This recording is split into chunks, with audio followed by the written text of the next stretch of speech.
आप देख रहे हैं ज़ेड टीवी इंडिया। मैं हूं आपके साथ हर्षिता। मिर्जापुर जिले की सबसे हॉट सीट बन चुकी मड़िहान विधानसभा सीट से प्रचार प्रसार करने के लिए अपना दल कमेरावादी की नेता पल्लवी पटेल ने जान फूंक दी है। ऐसे में एक बार फिर से मड़िहान का सियासी पारा हाई हो गया है।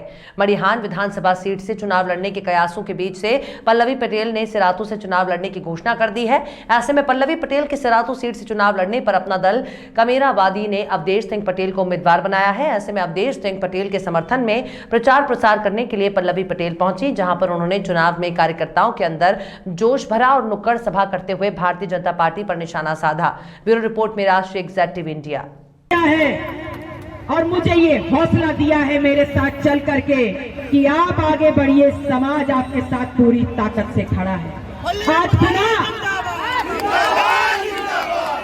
पुनः मुझे मौका मिला है आपके बीच में आने का, और आज मैं माता जी का संदेश लेके आई हूं आपके बीच में।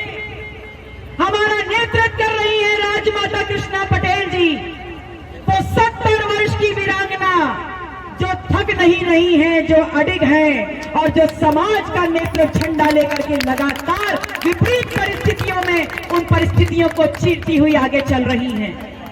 उन्होंने मुझे संदेश दिया है और कहा है कि मैं आपके बीच में जाके बता दूं कि ये मड़िहान की सीट उन्होंने डॉक्टर पल्लवी पटेल के लिए चुनी थी, लेकिन जब हमारे गठबंधन का नेतृत्व कर रहे माननीय अखिलेश यादव जी ने मुझे चुनौती दी और मुझसे कहा कि मुझे उप मुख्यमंत्री केशव मौर्य के सामने चुनाव लड़ना है, तो मैंने डॉक्टर सोनेलाल पटेल जी और कृष्णा पटेल जी का खून हूं मैंने वो चुनौती स्वीकार की और सिराथू में चुनाव लड़ा। लेकिन उसी दिन मैंने संकल्प कर लिया था, उसी दिन मैंने संकल्प कर लिया था कि अगर मड़िहान से पल्लवी पटेल हटेंगी तो वही जज्बा रखने वाला उसी व्यक्ति को मैं आपके बीच में भेजूंगी जो 100% 24 कैरेट का सोना साबित होगा। और मुझे फक्र है कि मेरे बगल में जो हमारे प्रत्याशी अवधेश पटेल जी खड़े हैं, वो आज इस क्षेत्र में किसी पहचान के मोहताज नहीं है। ये वो व्यक्ति हैं जिनको थोड़ी सी आपकी कृपा पिछली बार नहीं मिली तो दूसरे नंबर पे खड़े थे, लेकिन इस बार पूरा हौसला दे दीजिएगा उनको, पूरी ताकत दे दीजिएगा उनको। ये वो नेतृत्व देगा आपको मड़िहान से कि आपको लगेगा आपने यहाँ से उस विजयी यादव जी का राज तिलक होगा 10 मार्च को, उस माला में एक नया नगीना और जोड़ दिया। मैं आप लोगों से कहने आई हूं कि इनका चुनाव निशान लिफाफा है, और आने वाली 7 तारीख को अवधेश जी के चुनाव निशान लिफाफा के आगे जो आधार कार्ड पलट कर देखेंगे तो आप सबको नीचे दिख जाएगा। 7 तारीख को ईवीएम मशीन पे इनके चुनाव निशान लिफाफा के आगे इतनी तेजी से बटन दबा दीजिएगा कि आपको नतीजे के लिए 10 मार्च का इंतजार ना करना पड़े।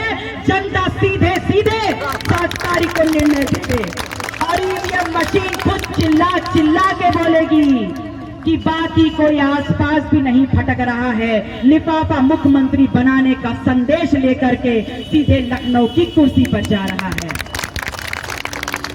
और ये जो भगवादारी है, जो अपने साथियों को चौआ मऊआ को लेकर के आपके बीच में आ रहे हैं ना, इनका सिर्फ एक ही नियम है और एक ही नियति है।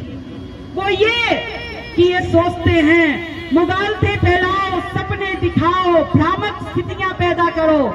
मैं आपसे कह रही हूं, बड़े बुजुर्ग कहते हैं कि आजमाए हुए को जो आजमाए सो महामूर्ख कहलाए। एक बार आपने इनको देख लिया, एक बार कहा 3 बार देख लिया। 2014, 2017, 2019 स्थितियां समझ में आई कुछ? 2016 में नोटबंदी के बाद ले लिया हमारी जेब का एक नोट। 2019 में मीठी बातें करके निकाल लिया हमारे हाथ से हमारा एक वोट और बना ली अपनी सरकार। और अगर 2022 में मैं आप सब लोगों को चेतावनी